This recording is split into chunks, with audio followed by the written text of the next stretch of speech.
everyone. So as many as you saw, I put my first videos out last night, and I'm actually happy with the support I've been getting. Like, I wasn't expecting too much from it, obviously, because obviously, but I'm actually happy with the support I've been getting and just everyone's kind words, and yeah, thank you guys. There was some exciting news in the forefront. The perfume for the challenge that we were doing, someone is interested in buying it, so we are gonna sell that today, and hopefully, and then we can continue on with the challenge, and I'll film that. Talk to you guys soon. Talk to you guys a second about mental health. I have struggled with mental health since I can even remember. I remember struggling with OCD when I was younger, not even knowing what it was, and I just knew something was different, but wrong, but I didn't really know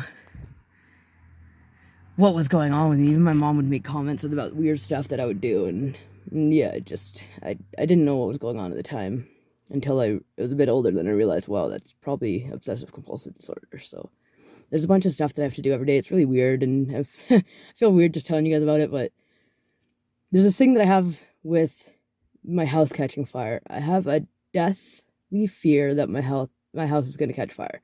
When I'm showering, when I leave, when I do anything, like, I'm just scared I'm going to come back and my house is going to be gone, or that it's going to catch fire while I'm in it, or my cat's going to catch on fire and it's going to be stuck in there, and I just have this fear. It's ongoing, and I don't know how to get that out of the back of my head, but me and the psychiatrist are trying some, like, exposure therapy, where I try to expose myself to, like, not doing the stuff that I feel like I need to do in order to feel right. Like, as far as the fire thing goes, like, I can't leave my kitchen when I'm cooking. I can't leave anything on. I can't leave the kitchen when there's food being made, because I'm just scared it's going to catch fire and the whole house is going to go up.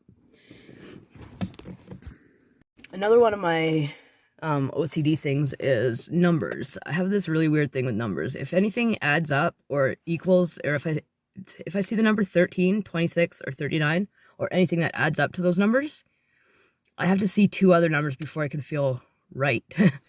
Yeah, it's hard to explain that feeling right from something, but it doesn't sit well with you until you do these things, and it's just a very difficult thing to go through every day and live with.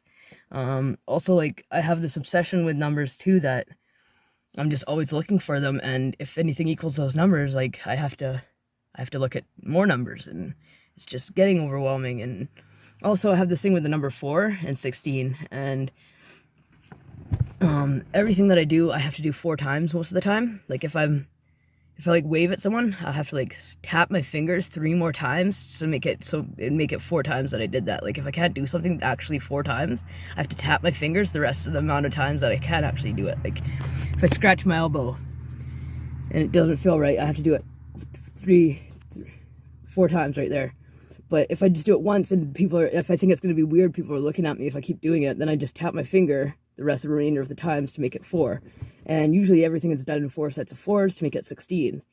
Don't ask me why that's the case, but that's just how I am right now. The protocol now, every time I get arrested for a mental health crisis, is restraints and sedation in the hospital.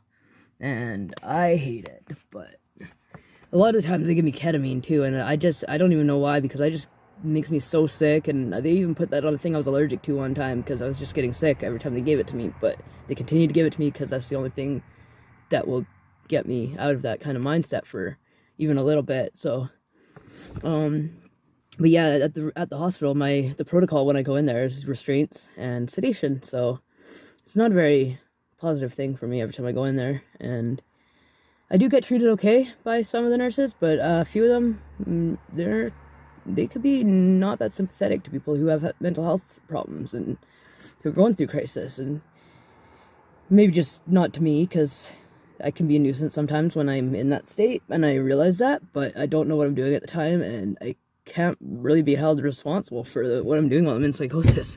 And I don't like that people hold that against me. Also,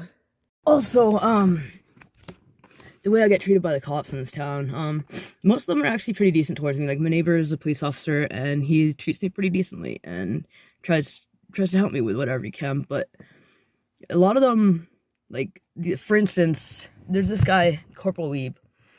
he used to be a constable when I was here, when I used to get in trouble like years ago when I was selling drugs and getting into trouble and doing all that. He used to be a constable here, and he's a corporal here now, I believe. If he's not, then he's wasting his life. But because that was like 10 years ago. But I believe he's a corporal now. And the other day, or my last mental health incident, my workers called the police on me because I was not being safe, and they came and got me, and they were bringing me into the hospital, and he just turned and he just clocks me in the side of the head for no reason at all. Like, I put in a complaint to the police commissioner and everything. I have a complaint against him right now, and it just clocked me in the side of the head for no reason. Like, I've never been punched in the face by anyone before, let alone the police while I'm in a psychotic episode for resisting, like, not even barely resisting either. Like, he just wanted to punch me in the head. So, I guess you're kind of wondering what my diagnoses are at this point. I'm multi-diagnosed. I have borderline personality disorder is, I think, my main problem here, but honestly, that gets a really bad rep, and people think it's just attention seeking or whatever they think about that, but I don't know. I actually do struggle with it, so. And also OCD and depression and anxiety, social anxiety, generalized anxiety. And lately, they've been throwing around the word schizoaffective because I've been going into psychosis on and off. But I don't like to be labeled. I don't like all these labels on me. I am who I am, and I embrace that. I'm happy with who I am.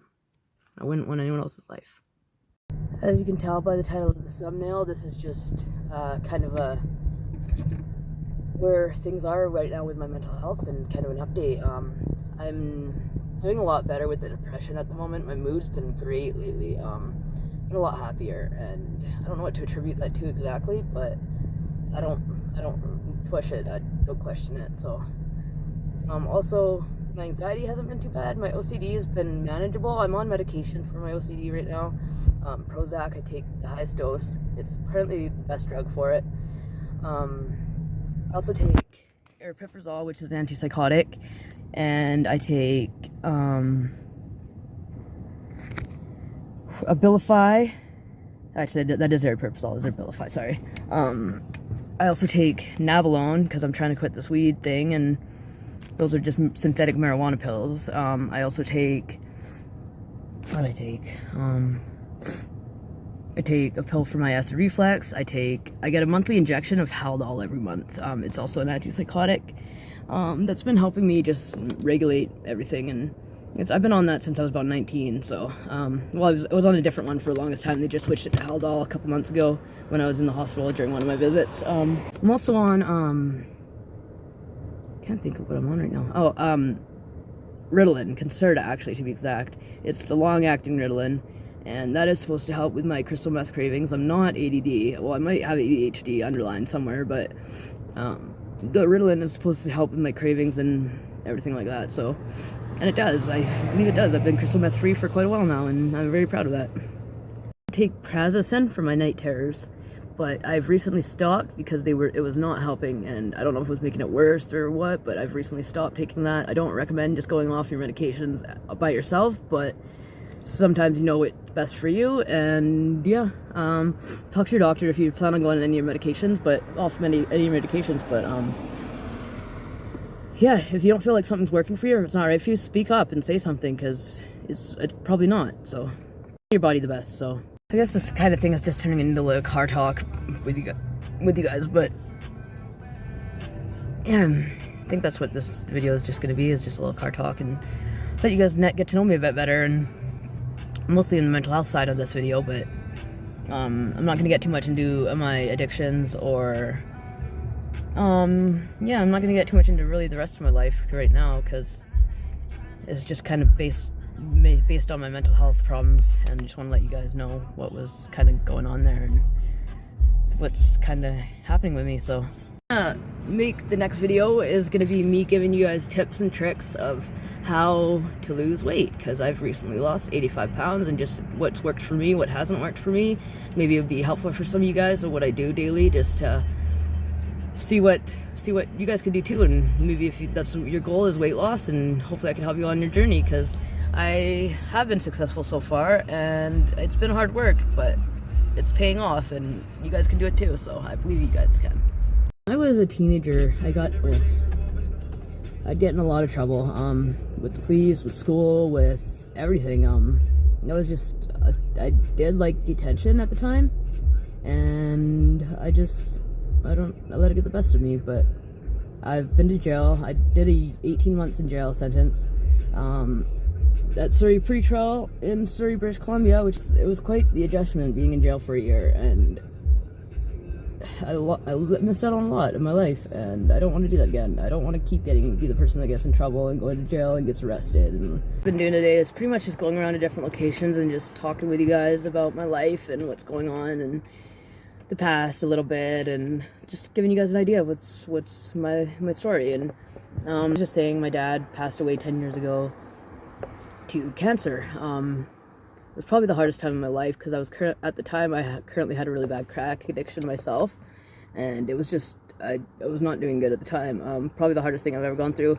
Held my dad's hand and watched him take his last breath, and I'm just glad I could be there for it, because if I wasn't there for it, then I know I'd regret it. But me and my dad lived together for about 7 years before he passed, and he went through cancer 3 times during that, and I just watched the whole struggle that he went through, and I just miss my dad. He was such a great guy. Always smiling and happy, and about him quite a bit. I don't mean to get teary up there. I usually don't when I talk about him, but yeah, something just got me there. Okay, I just want to talk a little bit about the stigma around mental illness and addiction. Many people out there think that people with mental health disorders are violent, and people with but drug addictions are just thieves and losers and lowlifes, and it's not true. Anyone can get into drugs, and even if it's just painkillers, like when you get from your doctor and you get addicted to those, like that's how it starts sometimes. And it can happen to anyone. Your best friend, your sister, your mom, your brother, anyone can become an addict at any time or have mental health problems. And I don't think there should be such bad stigma around it, because it's part of life. A lot of violent people with mental health issues as well, but also the majority of us are not. And even though some people see me as a violent person, I am very much not a violent person. I'm very calm, I'm polite, I'm very nice. It's just when I'm in my mental health psychoses and stuff, I don't know what I'm doing, and it's just overwhelming and scary for me. So yeah, just try to be a little bit more sympathetic rather than judgy. In case you guys weren't aware, I think this month, actually, of this year, they are legalizing assisted suicide for people with mental health disorders and stuff like that. My personal diagnosis, borderline personality disorder, is something you can get assisted suicide for in this country now. What you're going through right now, your situation, is going to change, and it's going to change for the better most of the time. So just don't give up, and keep pushing and keep trucking along and keep hustling, you guys. I know I said I was going to give it about a week or so, or make some new quality content, and I figure I'm just going to put this up today, because yeah, I think it'll be good. It's just touching on my mental health and mental health in general and stigma around it, and I think it'll be a decent video to upload. So yeah, I'm gonna do that today probably, so we'll keep you guys posted on that. When I was 18, I was sent to court-ordered testing for mental health issues, and they told me I had diagnosed with antisocial personality disorder, which is what serial killers have and people that torture animals and shit. And I do not have that in me. Like, I don't know how I got that diagnosis, but I don't believe that one's true. I haven't heard anything about it since then, so but yeah. Say I'd appreciate it a lot if you guys could drop a like and maybe even subscribe to the channel if you enjoy this kind of stuff. I will be putting out more stuff and hopefully getting a better camera. I just put out on Facebook that I'm looking for a better camera, so far I'm just using this phone, and I know it's not the best quality, so yeah, hopefully we get some better quality going on soon, and hopefully you guys are liking what I'm putting out. Also, we've actually had a couple people comment on the perfume that for our challenge, and no one's come through to buy it yet. So I just lowered the price to 20 just for a quick sale. Hopefully someone will come through, and then we just go from there and continue with the challenge. Trade that 20 for something else to someone, and then sell that, and then trade that for something else, and then sell that, and then see how high we can get off of the $5 I started with yesterday. So that your diagnoses don't define you, who you are as a person, and what you're capable of. Because you're not your diagnosis. I am not my diagnosis. Say, for y'all out there that are struggling with mental health and addiction currently, there is help. Please reach out to someone and talk to them, because it's not worth your life. Trust me, it's not. Like, you'd matter, and you deserve a good life, and people want to help you more than you think. So hey guys, so this video was just about my mental health in general, and just hopefully you guys get to know me a bit better and a bit more about my story and where I come from and what's the reason I am, why I am. And yeah, I think I'll end that here, but my next video will be on weight loss and my tips and tricks and stuff to help you lose weight and guide you on your journey as well. See you guys next one.